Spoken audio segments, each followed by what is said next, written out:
Learners, welcome to my YouTube channel. आज की video में हम लोग डिस्कस करने वाले हैं कुछ टीचिंग से रिलेटेड इम्पॉर्टेंट मेथड्स, जहां से आपसे हर बार पेपर में क्वेश्चन पूछा जाता है।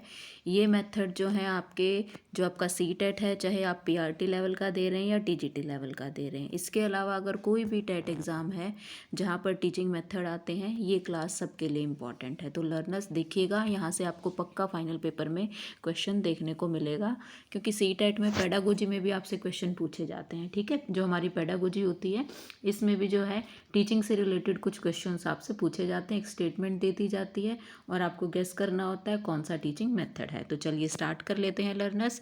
उससे पहले एक रिक्वेस्ट आप सब लर्नर्स से, अगर आप में से किसी ने मेरी पिछली वीडियोज़ नहीं देखी हैं लर्नर्स, तो प्लीज़ मेरे चैनल पर जाइए, मेरी वीडियोज़ देखिए और जितना पॉसिबल हो सके लर्नर्स मेरी वीडियोज़ को शेयर करिए, क्योंकि आपके सपोर्ट की मुझे बहुत ज़्यादा ज़रूरत है। तो चलिए लर्नर्स स्टार्ट करते हैं सरस्वती माता का नाम लेकर। सबसे पहला मेथड आता है हमारा लेक्चर मेथड। देखिएगा लर्नर, जो हमारा लेक्चर मेथड है, ये मेथड जो है सबसे पुराना मेथड है, इसीलिए इसे हम क्या बोलते हैं, ट्रेडिशनल मेथड। दूसरा, अगर कहीं पर भी आपको लिखा मिले चॉक एंड टॉक मेथड, तो आपका आंसर क्या रहने वाला है, लेक्चर मेथड। ठीक है। दूसरा लर्नर्स, ये मेथड जो है कैसा मेथड है, सिस्टमैटिक मेथड है, यानी कि सीक्वेंस में जो है काम चलता है। यहाँ पर जैसे हम लोग स्टेयर्स पर चढ़ते हैं, सीढ़ियों पर चढ़ते हैं, तो पहले फर्स्ट पर, फिर सेकेंड पर, फिर थर्ड पर, इसी तरीके से यहाँ पर इसी तरीके से मतलब कि लेक्चर्स आपको डिलीवर किए जाते हैं, फर्स्ट यूनिट के, सेकंड यूनिट के, थर्ड यूनिट के। और सबसे इम्पॉर्टेंट बात, ये मेथड जो है कैसा है, टीचर सेंटर्ड मेथड है, यानी कि यहाँ पर सिर्फ और सिर्फ टीचर्स के ही रूल रेगुलेशन चलते हैं। लर्नर्स जो है यहाँ पर पैसिव रहते हैं, एक्टिव नहीं रहते। एक्टिव कौन रहता है, एक्टिव सिर्फ और सिर्फ टीचर रहता है। ओके लर्नर्स, तो चलिए देख लेते हैं इसके कुछ मेरिट्स। अगर मेरिट्स की बात करूँ तो ये सबसे सस्ता और टिकाऊ मेथड, जिसे हम कहेंगे इकोनॉमिकल मेथड है। दूसरा, ये जो है जितना भी टाइम पीरियड हमें दिया जाता है क्लास के अंदर लेक्चर लेने के लिए, उस टाइम तक ये जो है अपना काम जो है यहाँ पर हम लोग कर पाते हैं, यानी कि टीचर्स जो है लिमिटेड टाइम के अंदर अपना लेक्चर जो है वो डिलीवर कर पाते हैं। किसे, अपने लर्नर्स को। नेक्स्ट अगर बात की जाए तो ये काफ़ी ओल्डेस्ट मेथड है, अभी मैंने बोला it is a traditional method. इसके बाद नेक्स्ट आता है डीमेरिट्स। डीमेरिट्स बोले तो इसकी कुछ कमियां। तो इसकी सबसे पहली कमी क्या है कि लर्नर जो है वो कैसा रहता है, पैसिव रहता है, यानी कि जो सीखने वाला है वो असक्रिय रहता है, ना कि सक्रिय। सक्रिय का मतलब वो पूरा पार्टिसिपेट करता है, लेकिन जो लर्नर है वो पार्टिसिपेट नहीं करता, क्योंकि हर तरीके की मोनोपोली कह लीजिए, हर तरीके का एकाधिकार कह लीजिए, किसका होता है, टीचर का होता है, लर्नर्स। इसके बाद इस मेथड को थोड़ा सा बोरिंग बोला जाता है। क्यों? क्योंकि इसमें टीचर बोलता रहता है, बच्चों को सुनना पड़ता है। तो लर्नर्स, आप चाहे हिंदी मीडियम के स्टूडेंट हैं या इंग्लिश मीडियम के स्टूडेंट्स हैं, ये कंटेंट जो है दोनों के लिए उतना ही यूज़फुल है, क्योंकि मैंने साथ साथ जो है हिंदी की टर्म्स भी आप लोगों को के लिए लिखी हैं।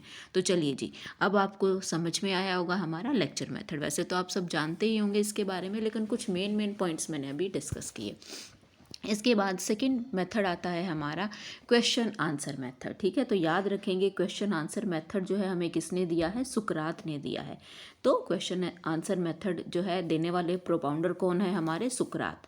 इसके बाद ये मेथड भी कैसा होता है, टीचर सेंटर्ड होता है, यानी कि फोकस किस पे किया जाता है, टीचर अपने अकॉर्डिंग सारी एक्टिविटीज़ प्लान करता है, क्लास में उन एक्टिविटीज़ को क्या करता है, एग्जीक्यूट करता है। उसके बाद नेक्स्ट आता है फोकस ऑन क्वेश्चंस। इस मेथड में ज़्यादातर फोकस किस पे किया जाता है, क्वेश्चंस पूछने पर, उनको एक्सप्लेन करने पर। ओके लर्नर्स, फिर आता है हमारा नेक्स्ट मेथड, वो क्या है, स्टोरी टेलिंग मेथड, यानी कि कहानी आधारित विधि। ये भी जो है कैसा मेथड है, एक ओल्डेस्ट मेथड है, लेकिन ये मेथड जो है ज़्यादातर हम प्राइमरी क्लासेस के बच्चों के लिए इसे यूज़ करते हैं। क्यों? क्योंकि बच्चे जो है स्टोरी की फॉर्म में चीज़ों को अच्छे से याद कर लेते हैं। तो जब हमें एसएस के कुछ मुश्किल टॉपिक्स बच्चों को करवाने होते हैं, तो हम उन्हें स्टोरी की लैंग्वेज में या स्टोरी की तरीके से कुछ बच्चों को एक्सप्लेन करते हैं, जिसके तरीके से बच्चों को वो चीज़ें याद हो जाती हैं। ओके लर्नर्स, तो चलिए अभी तक हम लोगों ने 3 मेथड डिस्कस किए। इसी तरीके से पेशेंस बनाए रखिएगा लर्नर्स। अगर आपका कोई भी सजेशन है तो प्लीज़ कमेंट करिएगा और सारी की सारी वीडियोस को ध्यान से देखिएगा, क्योंकि यहाँ से क्वेश्चन बहुत आते हैं लर्नर्स। तो चलिए, इस टॉपिक में जितने भी पॉइंट्स मैंने लिए हैं सब मोस्ट इम्पॉर्टेंट पॉइंट्स हैं। जैसा कि मैं आपको पहले भी बताती हूँ, मेरी वीडियोज़ में सारा कंटेंट बिल्कुल समराइज फॉर्म में होता है। टू द पॉइंट कंटेंट की मैं बात करती हूँ, जहाँ से आपको क्वेश्चन देखने को मिलता है लर्नर्स। तो चलिए देख लेते हैं। नेक्स्ट मेथड आता है हमारा ह्यूरिस्टिक मेथड, जिसे हम खोज विधि कहते हैं। तो सबसे पहले याद रखेंगे ये मेथड किसने दिया है। ये दिया है हमें H.E. आर्मस्ट्रॉन्ग ने। ठीक है, किसने दिया है? H.E. आर्मस्ट्रॉन्ग। दूसरी बात, ये मेथड चाइल्ड सेंटर्ड मेथड है, इसे आप स्टार मार्क कर लीजिएगा, क्योंकि इस मेथड में फोकस किया जाता है बच्चे के ऊपर। क्योंकि हम जो एजुकेशन दे रहे हैं वो किसके लिए है? बच्चे के लिए, ना कि बच्चा जो है एजुकेशन के लिए। Okay learners. दूसरा, यहाँ पर एक प्रॉब्लम दे दी जाती है बच्चों को, और वो प्रॉब्लम बच्चे जो है क्या करते हैं? सॉल्व करते हैं अपने अकॉर्डिंग, अपने माइंड के अकॉर्डिंग चीज़ों को सोचते हैं और फिर उन्हें एक्सप्लेन करते हैं। Okay learners. इसके बाद नेक्स्ट पॉइंट डिस्कस करते हैं। नेक्स्ट आता है हमारा प्रोजेक्टिव मेथड। ये भी बहुत इंपॉर्टेंट मेथड है, नाम से इंडिकेट हो रहा है प्रोजेक्टिव, जहाँ पर एक प्रोजेक्ट दे दिया जाता है। लेकिन सबसे पहले आपको पता होना चाहिए ये हमें किसने दिया है। ये दिया है हमें किलपैट्रिक ने।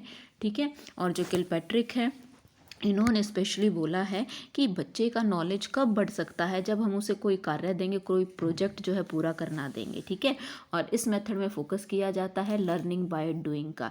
यह आपसे पूछा जा सकता है प्रोजेक्ट मेथड में कौन सा प्रिंसिपल फॉलो होता है, कौन से सिद्धांत के ऊपर आधारित है? तो आपका आंसर क्या रहेगा?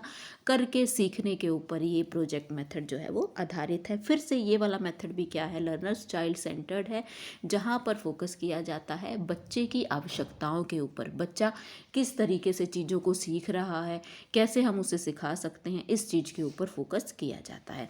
इसके बाद नेक्स्ट देख लेते हैं फिर से हमारा एक इम्पॉर्टेंट मेथड, जो है हमारा ब्रेन स्टॉर्मिंग मेथड।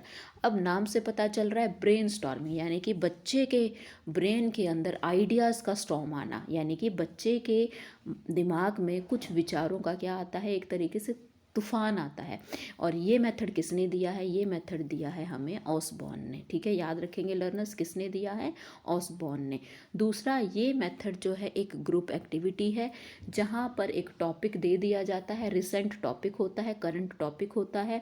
उस टॉपिक को जो है बच्चों के सामने प्रेजेंट किया जाता है, फिर बच्चों से उससे रिलेटेड आइडियाज़ मांगे जाते हैं। बच्चे सॉल्व करते हैं उस प्रॉब्लम को या उस नए टॉपिक को, और उस टॉपिक को सॉल्व करने के बाद ही बच्चे क्या करते हैं? अपने आइडियाज़ देते हैं। फिर टीचर क्या करता है? जिसका बेस्ट आइडिया होता है लर्नर्स, उस बेस्ट आइडिया को टीचर क्या करता है? एक्सेप्ट करता है। बाकी सबको डिमोटिवेट नहीं करता, उन्हें और जो है बोला जाता है कि और आप आइडियाज़ को जनरेट करिए। ठीक है, तो इस मेथड को ध्यान रखेंगे किसने दिया है? ये हमें दिया है ऑसबॉर्न ने। Okay learners. चलिए इसके बाद नेक्स्ट मेथड देख लेते हैं। नेक्स्ट मेथड आता है हमारा डाल्टन मेथड। अब ये जो डाल्टन मेथड है ये किसने दिया है? हेलन पार्कहर्स्ट ने जो है इस मेथड को दिया है, याद रखेंगे। और जो ये हेलन पार्कहर्स्ट थी, ये किससे प्रभावित हुई थी? जॉन डेवी से। जॉन डेवी जो है, जिन्होंने जो है एजुकेशन के फील्ड में बहुत काम किया, इससे रिलेटेड मैं अपनी शॉर्ट्स भी डाल चुकी हूँ लर्नर्स। अगर आप लोगों ने शॉर्ट्स नहीं देखी हैं तो प्लीज़ चैनल पर जाइए और शॉर्ट्स भी देखिए, क्योंकि 1 मिनट के अंदर आपको वो कंटेंट मिलेगा जहाँ से एग्ज़ाम में क्वेश्चन पूछा जाता है। चलिए लर्नर्स आगे डिस्कस कर लेते हैं। इसके बाद आता है डाल्टन मेथड में जो है चीज़ों को क्या किया जाता है लर्नर्स? एलुब्रेट किया जाता है, बहुत अच्छे तरीके से विस्तृत रूप से उनका वर्णन किया जाता है, ताकि बच्चों को वो चीज़ें समझ में आ सकें। चलिए लर्नर्स आगे देख लेते हैं। ये कुछ मेथड्स अभी हम लोग देख रहे हैं।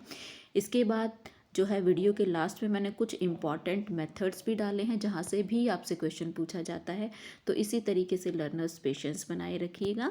अब हम डिस्कस करते हैं बहुत इम्पॉर्टेंट छोटे छोटे मेथड, जहाँ से हर साल क्वेश्चन आता है। जो अभी तक हम लोगों ने डिस्कस किया वहाँ से भी क्वेश्चन पूछा जाता है, लेकिन प्ले वे मेथड हुआ, इंडक्टिव मेथड हुआ, डिडक्टिव मेथड हुआ, यहाँ से भी बहुत क्वेश्चन पूछा जाता है। तो अब देखेंगे प्ले वे मेथड। तो ये मेथड हमें किसने दिया है? फ्रोबेल ने इस मेथड को दिया है। और इस मेथड को हम किंडरगार्टन मेथड के नाम से भी जानते हैं। और किंडरगार्टन का मतलब क्या हुआ, बालकों का बगीचा या बच्चों का बगीचा। अब इसे जो है प्ले वे मेथड इसलिए बोला गया है क्योंकि इस मेथड में बच्चों को जो है खेल खेल में चीज़ें सिखाई जाती हैं।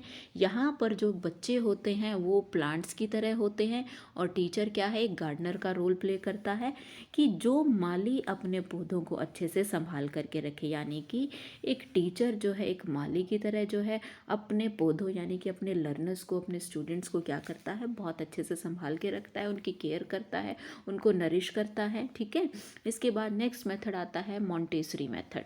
ये मेथड भी किसने दिया है, मारिया मॉन्टेसरी ने दिया है। और इससे ऊपर वाला मेथड और ये मेथड ज़्यादातर फोकस किए जाते हैं छोटी क्लासेस के बच्चों के लिए। ठीक है, इस मेथड में जो है मॉन्टेसरी जो है थोड़ी सी क्या थी, नेचुरलिस्टिक थी।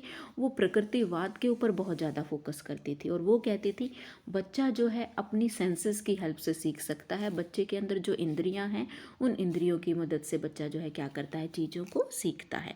ओके लर्नर्स, आगे देख लेते हैं कुछ फिर से हमारे इंपॉर्टेंट मेथड्स। आता है इंडक्टिव मेथड। इंडक्टिव मेथड जहाँ पर भी आपको मिले आप सिर्फ एक ट्रिक याद रखिएगा, एग रूल।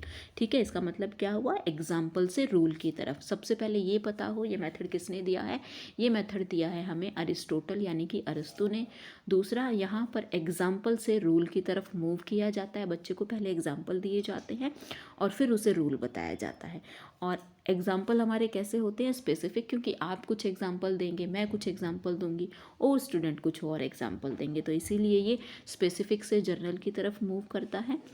इसके बाद नेक्स्ट आता है आपका नोन टू अननोन, यानी कि ज्ञात से अज्ञात। जो चीज़ें हमें पता है वहाँ से स्टार्ट करते हैं और कहाँ तक पहुँचते हैं जो चीज़ें हमें नहीं पता है लर्नर्स। ओके, और डिडक्टिव मेथड कैसा हो जाएगा, बिल्कुल इसका ऑपोजिट हो जाएगा। चलिए देख लेते हैं डिडक्टिव मेथड को भी। डिडक्टिव मेथड को हिंदी में क्या बोलेंगे, निगमन विधि। तो ये उसका उल्टा है। तो वहाँ पर हमने क्या देखा था, एग रूल। अब यहाँ पर हम क्या लिखेंगे, रूल एग।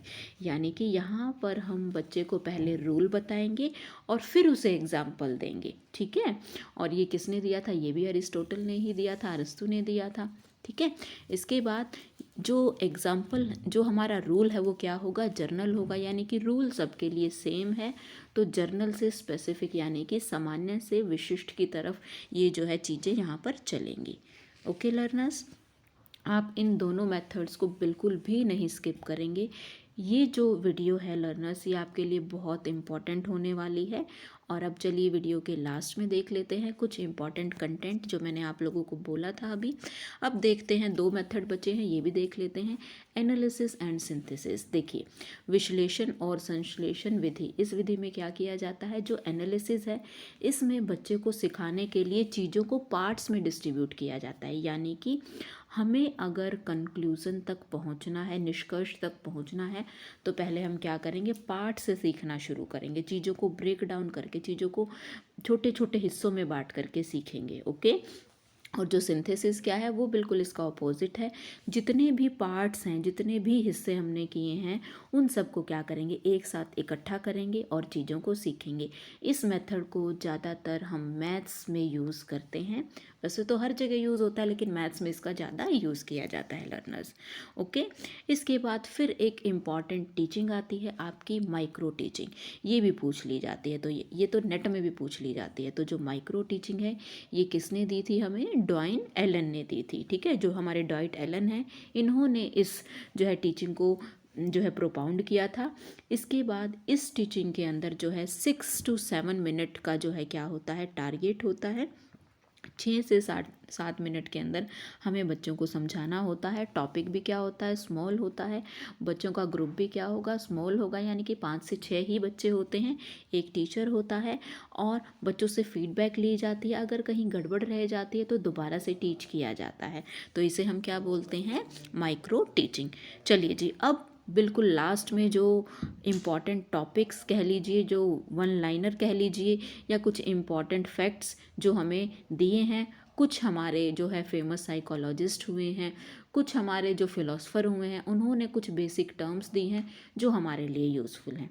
तो चलिए लर्नर, ये भी बहुत पूछी जाती हैं। सबसे पहले आपसे पूछा जाता है बेसिक एजुकेशन। जो बेसिक एजुकेशन है ये किसने दी है, ये दी है गांधी जी ने। ठीक है, इनके अकॉर्डिंग जो है हर बच्चे को मैथ्स आना चाहिए, उन्हें हैंडीक्राफ्ट का नॉलेज होना चाहिए, हस्तशिल्प का जिसे हम कहेंगे।